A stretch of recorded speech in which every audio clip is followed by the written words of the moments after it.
Hello everyone and welcome to my channel 𝓭𝓸𝓷'𝓽, and as you saw, I'm going to be showing you how I transformed this regular trailer tumbler into a beautiful, completely bedazzled tumbler, guys. So if you want to learn exactly how to do that, keep on watching.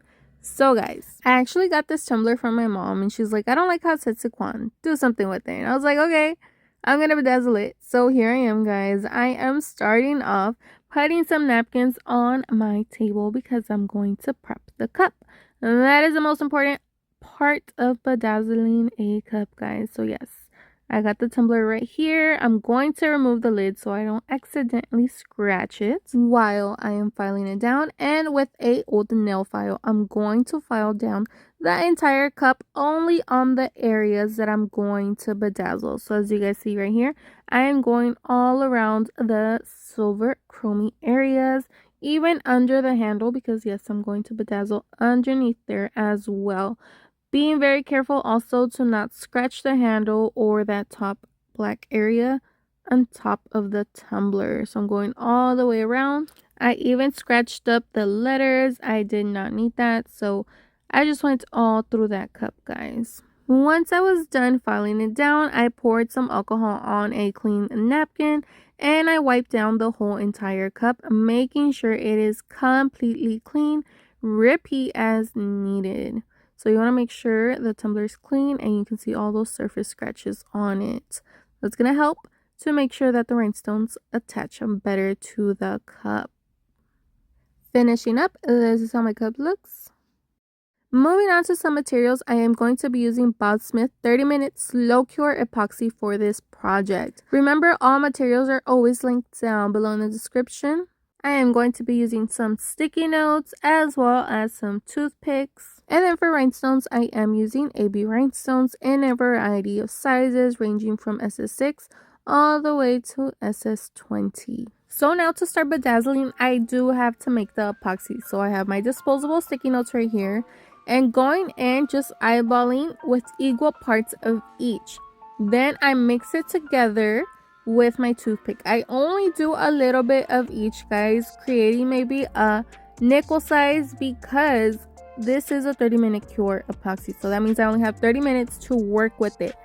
I went on ahead and applied it to the cup with that toothpick as well, making it a nice thin layer, only working on a section that I know I can finish in 30 minutes. And then I went in with my rhinestones. I am doing a scattered method for this cup, and I do like to apply the biggest size stone, which is a 20 in this case, just randomly giving me kind of a mini guide. Another thing I like to do is when I'm working on the edges, whether it's the top of the cup or the bottom, I like to do that whole line edge first because it helps keep the rhinestones in place and work as a guide and make sure they don't leap over the edge, if that makes sense. So you guys see I kind of did the edge right there, you can see, and then I went towards the middle of the cup, finishing up that whole section. And again, I am doing the scattered method, so it's just random size rhinestones all around the cup. Another thing to keep in mind is when you are using epoxy, it does get a bit runny, so just keep an eye on your rhinestones, make sure they are in place where you want them to be. Moving on, I'm done with the first section. Every new section I do make fresh epoxy, so I'm gonna go ahead and apply the fresh epoxy, doing this edge around the top of the cup real quick, and then I'm going to move on to the rest of the cup.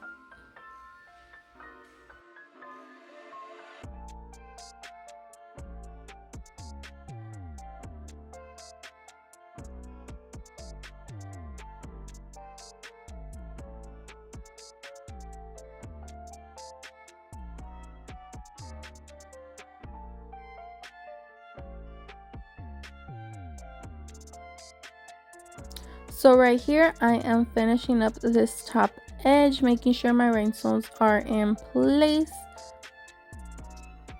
Look at that, beautiful, right? So guys, a quick tip I can give you, because obviously this cup did take quite a few hours to finish. I would say around like 11 hours. But if you do have to take a break like me and you did get a little epoxy in an area that you might not want it, like right here on top of the cup, go ahead and apply some alcohol on a Q-tip. Don't let it be like completely soaking, just a tiny bit, and then wipe it down until that epoxy is gone. It's gonna remove that epoxy. Do try to do this though when the epoxy is still fresh to make sure it does get removed. Just a little tip, because I know we all have life. We have to stop, take care of the kiddos, the house, we have to cook, blah blah blah. So yes guys, just a little tip.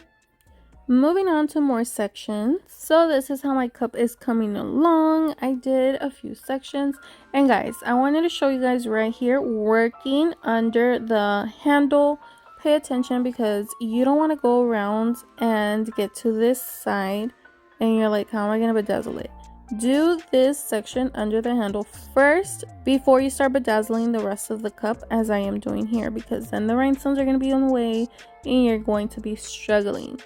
Do it now that you still have one side free.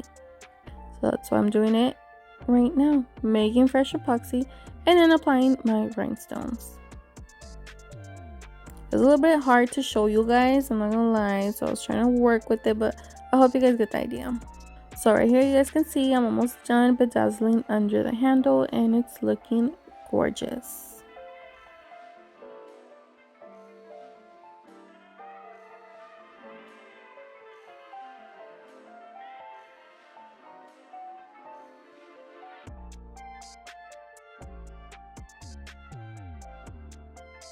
So now that I'm done working under the handle, I'm going to continue all the way around and close it up, connecting both sides. Still following my scattered method, still working by sections, and always double checking my rhinestones to make sure they are still in place and not running.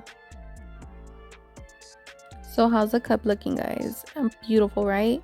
Moving on to the last bottom area. I leave this to the end because this is the edge. So like I told you guys, I do like to do those edges first.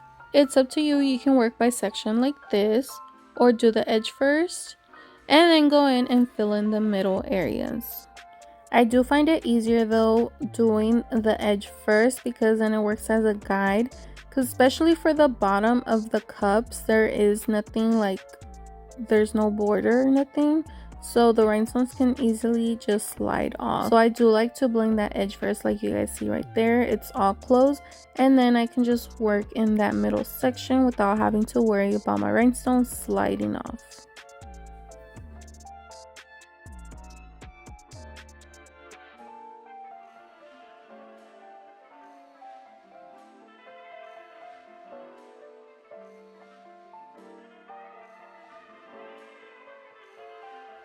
So guys, like 11 or 12 hours later, I am done with this cup. I'm gonna let it completely dry for 48 hours before using it, obviously washing it, and then it's gonna be ready to give it to my mom. So what do you guys think about the final results? Oh my gosh, I have to say I'm obsessed. I love this tumbler. If I didn't have to give it to my mom, I would definitely keep it, but it's for her. I got the lid, putting it back on. Still fits perfect, guys. Look at this. I love how that AB shines. Gorgeous, gorgeous. Let me know what you guys think.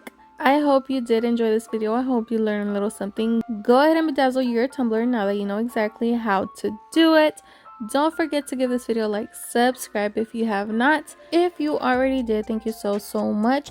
Go ahead and please share this video with anybody that wants a bedazzled tumbler so they can learn exactly how to do it. Leave me a lovely comment and let me know what you guys think, alright? So once again, thank you so much for watching. Stay tuned for many more DIYs coming soon. Alright guys, I'll see you guys in the next one. Bye.